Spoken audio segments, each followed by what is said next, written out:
Сегодня в выпуске. 3 случая отравления. В Ухте подряд 9 человек пострадали от угарного газа. Итоги и планы. Последний брифинг мэра в уходящем году. И во всей красе город готов к новогодним праздникам. Подробности смотрите прямо сейчас.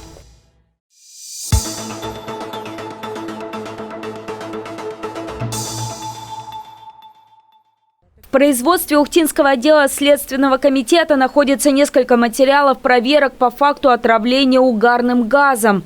Во всех пострадали несовершеннолетние. Все случаи произошли в течение декабря в различных районах муниципалитета. В одной из квартир по улице Чернова отравилась семья из 5 человек, 2 из которых дети 2005 и 2017 годов рождения. На улице Совхозная потерпевшей стала девочка 7 лет. Вслед за этим от скопления в жилище оксида углерода пострадали еще 3 человека, 2 взрослых и их 4-летняя дочь. Следственные органы проводят проверку и напоминают жителям города внимательнее относиться к газовому оборудованию. Опасная концентрация угарного газа образуется при неполном сгорании газа из-за плохого доступа кислорода. Проверяйте вентиляционные каналы и дымоходы.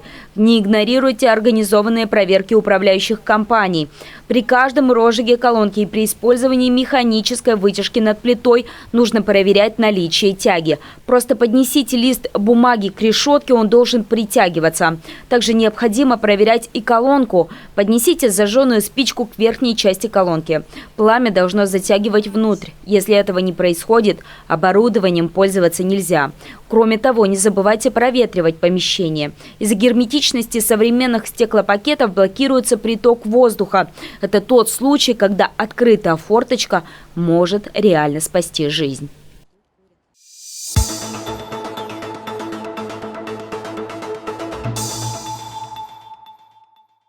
«2020 подходит к концу. Он был богат на события и новости, не всегда приятные. Но нам точно есть о чем вспомнить. В первые же рабочие дни января весь город всколыхнула новость о пожаре на нефтеперерабатывающем заводе. Несмотря на то, что зрелище это было не для слабонервных, обошлось без жертв. После уже в марте 2020 преподнес нам самый неприятный сюрприз – коронавирус. Пандемия грянула внезапно с ограничениями и нерадужными прогнозами. Как отметил мэр Ухты на итоговом брифинге, это событие разделило город на 2 едва ли непримиримые коалиции. Кто-то ратовал за полный отказ от контактов, кто-то до сих пор считает, что маски и санитайзеры – блажь и никакого вируса нет. Но даже к этому мы уже привыкли. Самой же шокирующей новостью года стала смерть ухтинки, погибшей от свора бродячих собак. Магомед Османов назвал это событие самым ужасным за все годы работы на посту. Проблемы с бесхозяйными собаками нужно решать. Мы их будем отлавливать, привозить в приют, так называемый, который мы делаем его. Тоже просьба, конечно, была, чтобы немножко упростили. Дальше будут работать уже ветеринары. Мы приглашаем туда ветеринаров. Договорился, вчера был вебинар, договорились. Мы туда приглашаем, вот набрали там 40-50 собак. Приглашаем ветеринаров, пожалуйста, вот вам собаки, решайте дальше.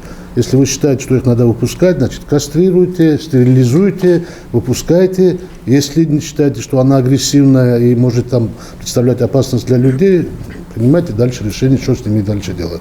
На сегодняшний день, еще раз повторяю, то, что мы планируем сделать, это вот на территории ТБО у нас есть ангар. Вы его знаете. Вот в этом ангаре мы планируем сделать 50 вольеров, для того, чтобы можно было отловить собак, привезти туда.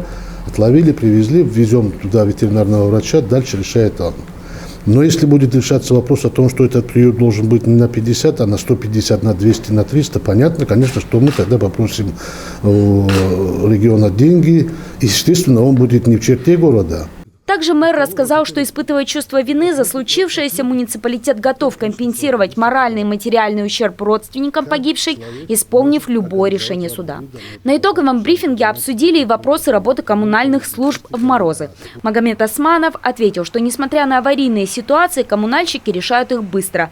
Некоторые некрупные порывы решено не трогать до более комфортных погодных условий. В основном львиная доля нашей техники это работает на гидравлике. Температура больше 25 градусов. Уже тяжело, но если 30 дальше, это, наверное, как бы очень нереально для работать. Но в любом случае Но то, что там в эти морозы где-то там порыв, если она несущественная, мы им запрещаем отключать, мы им запрещаем это все делать. Это лично сам беру на контроль, и пока вот погода немножко не отпустит, я им категорически запрещаю проводить работы. По программе республики ежегодно должно меняться порядка 10% из коммуникаций, признанных ветхими. В этом году тепловики отработали сверх этого показателя. Похвалил мэр и спецавтодор, который, по его мнению, хорошо чистит дороги, несмотря на недавний снегопад. Не хочу хвалить, но в город заехал, мне было приятно. Как всегда было? Честно говорю, приятно, потому что у нас нет ни этой колейности, как там. Сейчас, конечно, образовалось за эти дни, вот то, что когда массовый снег был, не успевали убирать, чистить, а колейность образовалась. Но я думаю, что мы в течение праздника эту колейность тоже уберем. И проезжающие через наш город муниципалы из других районов: а у вас что, говорит, снега не было? Я говорю, почему не было снега? Я говорю, чем-то отличаемся. У вас, говорит, не видно, как там такие сугробы вдоль дорог. Мы его хоть вывозим. Будем надеяться, что дороги будут радовать всех и зимой, и летом. В следующем году, к слову, в планах продолжить ремонт асфальтового полотна. Пока неизвестно, сколько на это будет выделено средств, но ровно половина уйдет на поселки. Это и УРМЗ, и Дальний, и Дежнево, и Водный. И мы уйдем по поселкам. Половина денег у нас останется в городе.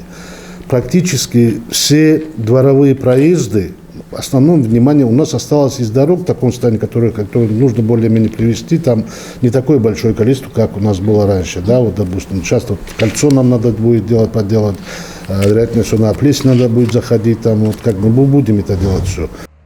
Будут отремонтированы тротуары и в поселках, и в старом городе. В стадии рассмотрения находится проект новой улицы, о строительстве которой говорят уже не первый год. Муниципалитет будет заявляться на получение денег на параллельную набережной газовиков объездную после завершения экспертизы проекта. Помимо этого, в скором времени планируется строительство крупного спорткомплекса рядом с главным офисом газовиков. Ну и вишенка на торте планов на год грядущий. 3 фонтана, один из которых будет на Комсомольской площади, еще 2 вернутся ко Дворцу культуры.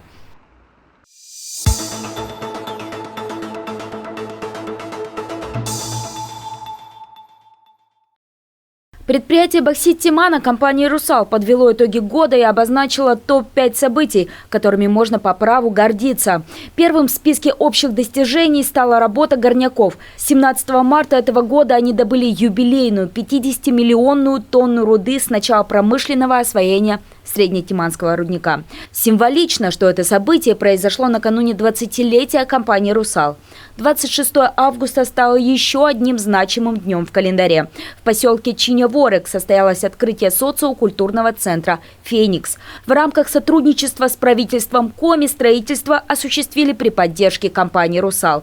«Боксит Тимана» выделили на это 27 миллионов рублей. Еще в начале лета наша съемочная группа посетила поселок, в котором с замиранием сердца ждали открытия социокультурного центра. Предыдущий Дом культуры у нас так получилось, что сгорел 1 июня 2014 года.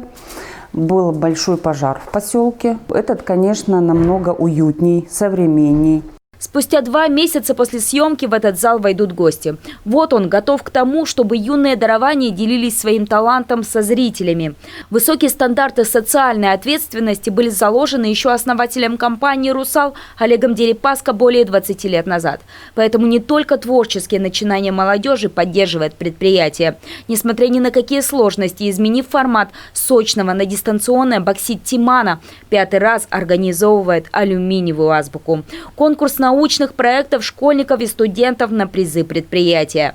«Русал» – высокотехнологичная компания, поэтому мы не можем не уделять внимания тому, кто в будущем будет продвигать науку и производство. Поэтому и конкурсы мы проводим, направленные на то, чтобы пробудить познавательный интерес у школьников и студентов, интерес к научным исследованиям.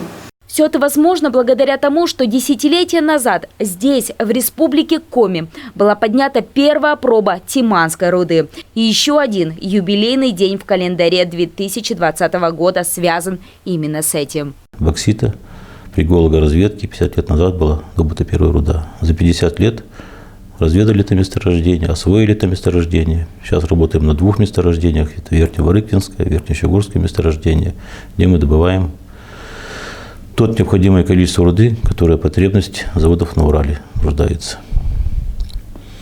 В этом году мы также построили на собственной железной дороге новый разъезд, который позволяет нам увеличить объемы производства, увеличить отгрузку заводам руды. Не руды, мы можем даже отгружать в следующем году и базальты.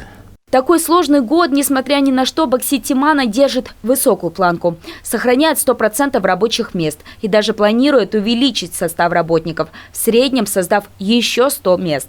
Большая часть сотрудников – жители республики. Чтобы эти люди, их близкие и родные чувствовали себя в безопасности, Боксит Тимана помогает медучреждениям Емвы и Ухты, закупая аппаратуру и медикаменты. Социальная поддержка региона – реальная опора каждого работника предприятия. И в этом уходящем году и в наступающем 2021. Хочу поздравить работников предприятия «Тиман» и телезрителей с наступающим Новым годом. Пусть все, что было трудное и неурядицы, все останется в прошлом году. Желаю в этом году, в следующем году, стабильной работы, здоровья, семейного благополучия. С наступающим Новым годом!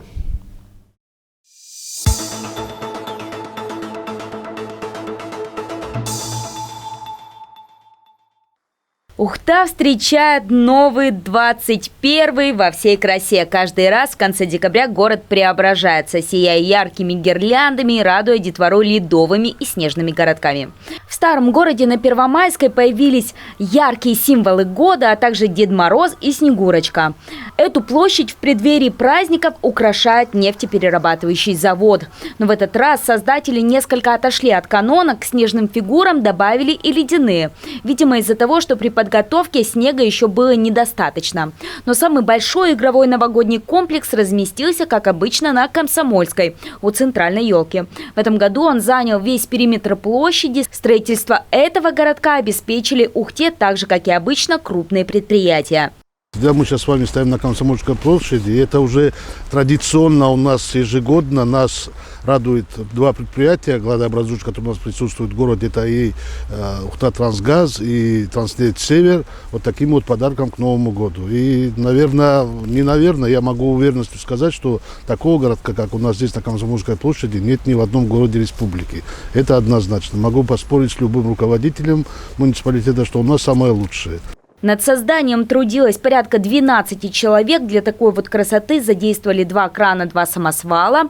Обработали 1576 квадратных метров поверхности карьера на Озерном, затратив на городок почти 500 кубов льда.